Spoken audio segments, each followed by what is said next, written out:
Welcome to the Short Book Summaries channel. If you are new to this channel, kindly consider subscribing this channel to stay updated on each new book coming to this world. In case you like and want to buy this book, the link is given in the description below. Now enjoy the summary.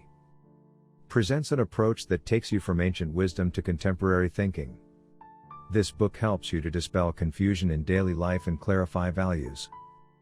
This book was released at Crossroads Mall, shut long time back, in Mumbai, and I got the first edition copy, as it was widely displayed, and they had lots of copies. I flipped a few pages and randomly read one page and was carried with the simple lucid language, very beautifully explained little lessons of life.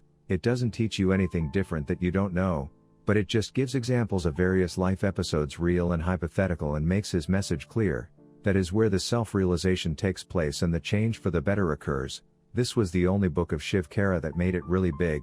His other books are okay sorts, but I would highly recommend this bestseller for every home. No wonder it has been translated in many languages due to its popularity, and the first copy still lies on the top of my bookshelf as a reference tool or a quick lesson for life. Buy it if you haven't.